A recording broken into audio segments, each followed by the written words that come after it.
जी, अस्सलाम वालेकुम। आज जो है हम आपको पॉइंट ऑफ सेल जो है शॉप के लिए, अगर आपको चाहिए किसी भी बिज़नेस के लिए, तो हमसे रब्ता करें। और ये हमने पॉइंट ऑफ सेल बनाया है, बहुत ही इजी है यूज़ करना। इसमें आप सारा डेटा मैनेज कर सकते हैं क्लाइंट का, जिससे आप सामान लाते हैं, या आपकी डेली मंथली जितनी भी है रिपोर्ट्स वो भी इसको जनरेट करेगा। और आप जो है अपना जो इतना भी है अपना स्टॉक है उसको इजीली मैनेज कर सकते हैं। मैं आपको एप्लीकेशन का बताता हूँ। सबसे पहले हमारे पास हमने दो यूज़र बनाए हुए हैं, एक एडमिन का बनाया हुआ है और एक सेलर का बनाया हुआ है। तो सबसे पहले हम एडमिन पे चलते हैं और इसको लॉगिन करते हैं। और यहाँ से आप यूज़र जो भी है उसको जितने भी यूज़र हैं, अभी मैंने दो यूज़र ऐड किए हुए हैं, डमी डेटा यूज़ किया हुआ है। ठीक है, यूज़र में एक एडमिन का और एक सेलमैन का, आपके जितने भी हैं वो उसको ऐड कर सकते हैं।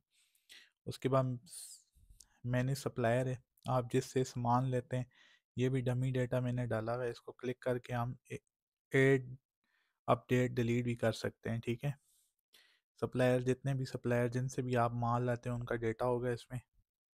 और मैनेज कैटेगरी में जो जो आपकी प्रोडक्ट्स हैं उसमें आप जो है ये सप्लायर ऐड करेंगे तो सप्लायर का नाम इधर आ जाएगा। कैटेगरी में जितनी भी आपकी कैटेगरी हैं, कौन कौन सी कैटेगरी हैं, तो उस वाले से आप डालेंगे और ये आपके पास डेटा आ जाएगा। फिर उसके बाद लास्ट में हम मैनेज प्रोडक्ट करेंगे।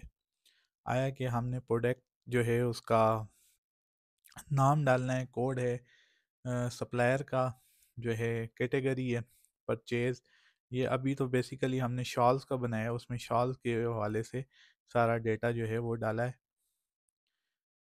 तो उसके बाद जो है हमारे पास स्टॉक का आ जाएगा कि जितना स्टॉक हमारे पास होगा तो उसका हमारे पास डेटा आ जाएगा।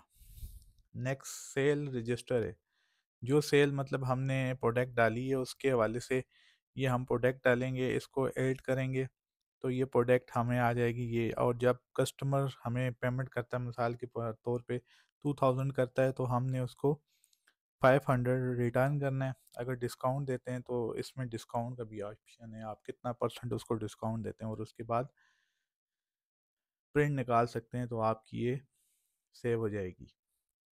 अगर कोई प्रोडक्ट रिटर्न आती है उसका भी हमने डेटा रखा है, क्योंकि अक्सर जो है रिटर्न होती हैं, तो उसकी भी इनवाइस जो होगी वो आप डालेंगे। मिसाल के तौर पे मैंने डमी डाटा डाला हुआ है टू, अगर मैं करता हूँ सर्च करूँगा तो मेरे पास टू प्रोडक्ट जो सेल हुई है मेरी 14 को, वो उस हवाले से मेरा डेटा आ जाएगा। जिस बंदे को दिए वो कर देंगे, तो सेव कर देंगे तो ये ऑटोमेटिक माइनस हो जाएगी। सेल में ये होगा कि हमारे पास जितनी प्रोडक्ट हमने ऐड की हुई हैं उसके हवाले से, जितना मिसाल के तौर पे मैंने 5 सेल की हैं और ये इतना डेटा मुझे प्रॉफिट हुआ है, और ये मेरा टोटल जो है वो है रेवेन्यू है।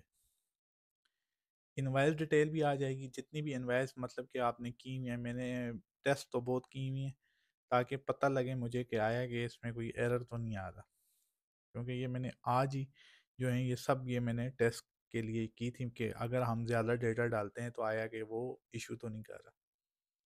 उसके बाद मेरे हवाले से भी है, अगर कोई कांटेक्ट आप करना चाहें तो कोई भी इशू आता है तो आप कांटेक्ट में से कर सकते हैं। इसको लॉग आउट करके अब हम जो है ये ऑप्शन मांगेगा, अब हम जो है सेलमैन का अब जो है हम सेलमैन का चेक करते हैं। सेलमैन के लिए हम, क्योंकि हमने दो यूज़र ऐड किए हुए थे, तो अब सेलमैन का चेक करते हैं। इसको लॉगिन करेंगे तो हमारे पास सेलमैन पे ये जो है वो स्टॉक जितना है वो मैनेज करेगा। मिसाल के तौर पे कोई कम स्टॉक तो नहीं हुआ उसको देख सकता है।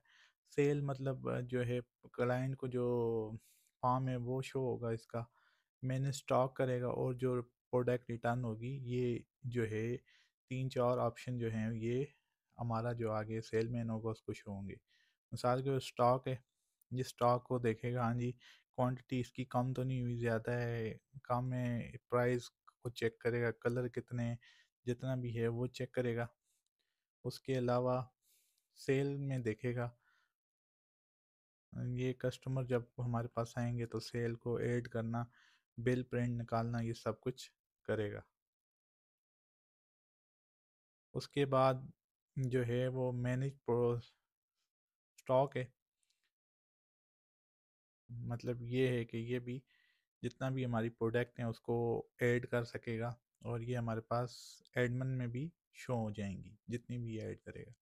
मैंने स्टॉक के अलावा अगर कोई प्रोडक्ट रिटर्न आती है उसके वाले से भी ये जो भी है रिटर्न इसे कर सकता है, और उसके बाद जो भी है ये एडमिन को भी डेटा शो होगा। उसके बाद ये लॉग आउट का ऑप्शन है जो इसको कंडीशन दिए हुए होंगे तो वो उस वाले से वो कर देगा। उम्मीद करता हूँ कि आपको ये समझ आई होगी। थैंक